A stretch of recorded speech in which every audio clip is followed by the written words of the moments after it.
Hi again, everyone. I'm Ollie Matthews. This is Societal Narcissism. This video is sponsored by contribution from Brittany, and Brittany wrote in a question for me to answer. So let's go. Hi, Ollie. I've been watching some of your much older videos, and I had a thought that I wanted to ask you. Again, that's always a good. Go back on my channel. Go back and look at some of the older videos. There is about 2,800 videos on this channel. There is a lot of content. A lot of content. Go back and watch the older stuff too. I've been watching some of your much older videos, and I had a thought that I wanted to ask you because you have seen and heard so many stories from so many people. And my husband and I know a few people who have suffered narc and borderline abuse too. There is a bit of psychoanalytic depth to this. So what do you think? Do you think people who suffer abuse from same-sex parents might have a higher likelihood of breaking away from their abusers, i.e., mother-to-daughter abuse and father-to-son abuse? Okay, you're not saying gay parents, you're saying if you're a man abused by your father, if you're a woman abused by your mother. That's what you're saying. Whereas opposite-sex parental abuse is more difficult to break away from. So we get the son husbands and the hysteric borderline girl with daddy issues. I am aware this might be totally off base, and my sister suffered the same trash mother as I did and ended up being just like her. But looking at the tiny control group of people I know personally, I wonder if that could be a factor and would love to hear your thoughts. Sending love and hugs to you and Charlene, and hope you are both doing great. Happy Halloween. Love, Britt. Let's see. Well, I don't know how much it does matter. I mean, it depends. I think it depends on exactly what the abuse is. I mean, it's more. I think it's more of a case by case basis. And what do you do if you're abused by both parents? See, very rarely, and here's what you got to understand: unless it's a single parent type of situation, and a single parent type of situation is going to be 98% of the time is going to be a single mother. Okay, what we have established here, more than anything else on this channel, is, when somebody writes in and from a two-parent household, where either the mother's the abuser, or whether it's the mother it's the abuser, or the father that's an abuser, what we get in the story a lot of time is how innocent the other parent actually is. And what I have called out most times, okay, if not at all times, is that no, it's not that the other parent was innocent and is some kind of victim as well. It's that other parent, the one that you think isn't abusing you, is actually a covert narcissist who is puppeteering and hiding behind the overt narcissism of the other parent. This goes to mostly, and I've had people, and I've said this to people many times on many videos, and most of them come back to me and say, "Holy shit, I never saw it. Now I see it.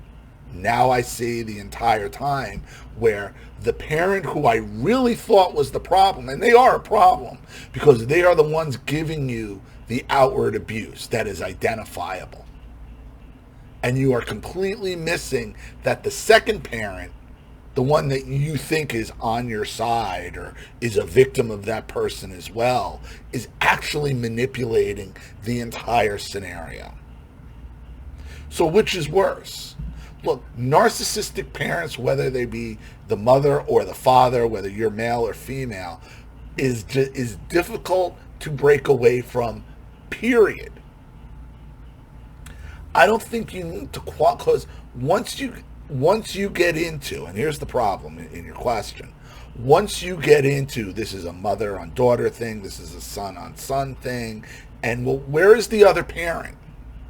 Why is the other parent allowing this to happen? And what you would get in the stories when they would be written in is the other parent had no control, they were being abused too. You know what? That doesn't fly.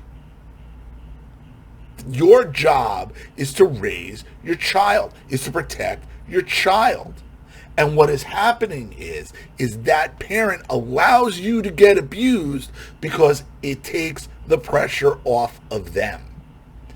As long as that abusive parent is abusing you outwardly, then they don't have to deal with it. Those are tough situations because it's another situation where you're going through your entire life thinking something you thought this was settled. You thought this was settled, this was fact, this is just the way it is.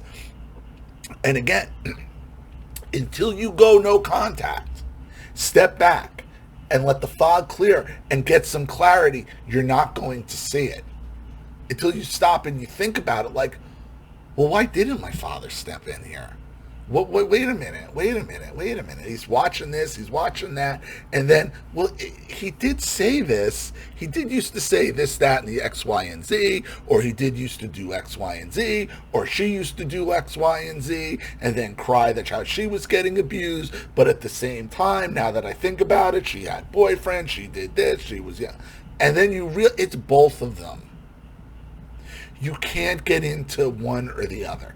If your parents are together and you are being abused outwardly by one, the second parent is just as much to blame, if not more, because more times than not, that parent you think isn't abusing you is perpetrating the whole thing. They're just a covert narcissist. And when you step back and you analyze your situation from afar without them being right in your face so you can get some clarity and they can't gaslight you, you see it.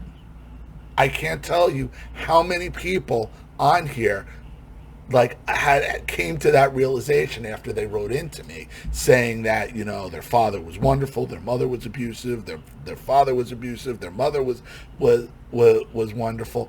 And as you keep going through their story, you can see it. This is a situation where you have two cluster B parents, one overt, one covert.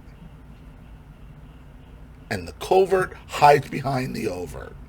The covert depends on the overt narcissism's outward display of abuse so they can hide behind it and perpetrate the entire thing. Because in their mind, as long as they're abusing you, they don't have to deal with it. So I don't think one is more difficult to go no contact from the other, because the entire situation it requires no contact in order to start seeing anything clearly in the first place.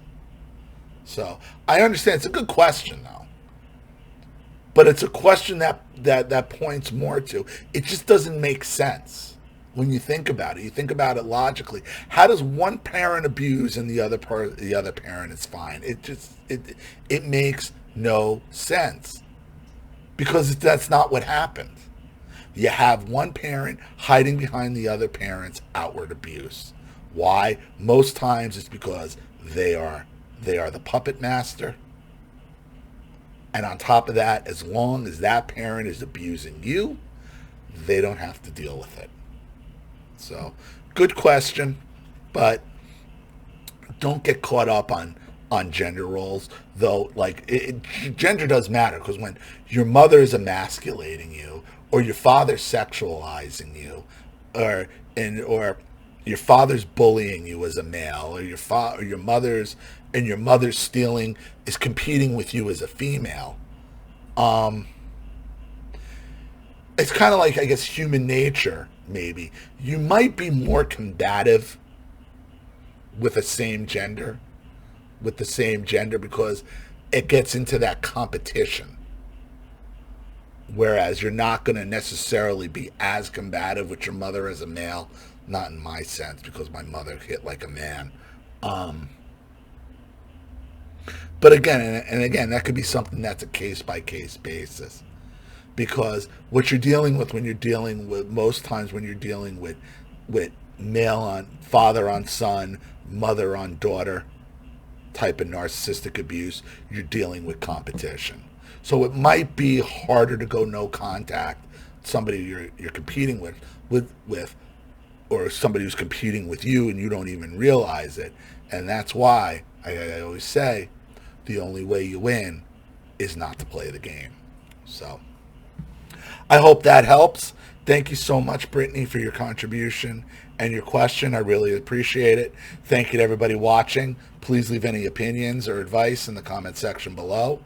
And if you want your story read on the channel, you have a topic you'd like me to cover, something you'd like to expose, you'd like to set up a Skype, a phone call, have a private video made, you'd like to sponsor a video like this for someone who needs help and can't afford it, or just make a contribution to the channel in general to keep it supported, growing, and successful, because this channel survives 100% on contributions from all of you. Without you guys, all this goes away. So if you like what you see here and you want to see more videos like this, you know what to do with either the Cash App, Zelle, PayPal, and email links in the description box below. Also, please like and share this video wherever you can. Subscribe to my channel if you haven't, and be sure to click the subscription bell to be notified of all my video uploads. Also, be sure to subscribe to both my Rumble channels. Follow me on Twitter and Telegram as well. I'm Ollie Matthews. This has been Societal Narcissism. Take care, everyone.